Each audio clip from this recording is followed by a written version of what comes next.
মোৰ নাম আমিনুৰ শ্বেখ, মোৰ দেউতাৰ নাম আইনাল শ্বেখ, মোৰ ঘৰ 3 নম্বৰ দাৱাগুৰি আৰু মই মেট্ৰিক পাছ কৰিছোঁ 2021 চনত আৰু মোৰ দেউতা আজি 1.5 মাহৰ পৰা চকুৰ বেমাৰত ভুগি আছে। কিন্তু মই আগত ভাল আছিলোঁ, কিন্তু ময়ো এতিয়া ৰোগত ভুগি আছোঁ।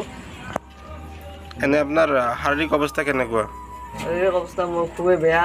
কিন্তু মই আগৰে পৰা হেণ্ডিকেপ, তথাপি মই স্কুল পঢ়িছোঁ, পঢ়ি মেট্ৰিক পাছ কৰিছোঁ আৰু এতিয়া মানে কেনেকুৱা অৱস্থা হৈছে? এতিয়া মোৰ অৱস্থা বেয়া।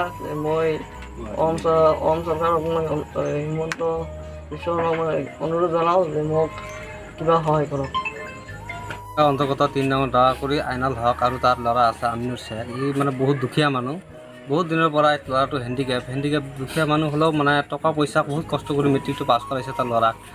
আৰু 3 মাহ পৰা এমন হৈছে তাৰ চকুটো এটা চকু খাৰাপ হৈছে। হোৱাৰ পিছত মিস্ত্ৰী কাম কৰি থাকে।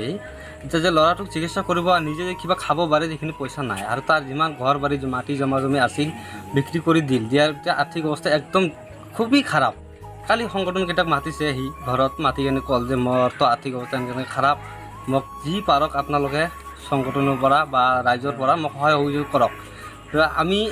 আমাৰ এই অসমৰ হিমন্ত ছাৰক, মুখ্যমন্ত্ৰী হিমন্ত CM ছাৰক অনুৰোধ কৰিলোঁ যে দুখীয়া মানুহটোক যাতে চায় আৰু তাৰ ল'ৰাটো হেণ্ডিকেপ মানুহ, তাৰ ভৱিষ্যতৰ কাৰণে কিবা এটা সহায় সুবিধা কৰে।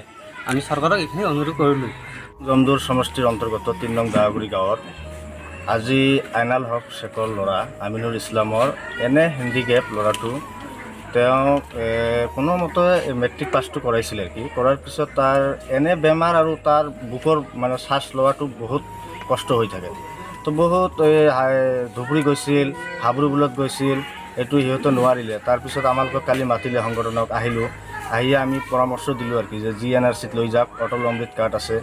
আৰু এইখিনিতো মই জনাম আমাৰ ৰেওৰা নাৰ্জাৰী 4 নং জমদুৰ সমষ্টিৰ আৰু শ্ৰীৰামপুৰ সমষ্টিৰ সজল কুমাৰ সিং আৰু আমাৰ লগতে বিজেপিৰ সংখ্যালঘু মৰ্চাৰ কোকৰাঝাৰ জিলাৰ টুনিয়া মহোদয়কো মই অনুৰোধ কৰিম। আৰু লগতে যিমান দল সংগঠন আছে, NGO আছে, চবকে মই অনুৰোধ কৰোঁ যাতে চবে অলপ দি সহায় কৰে যেন। এইখিনিকে ধন্যবাদ।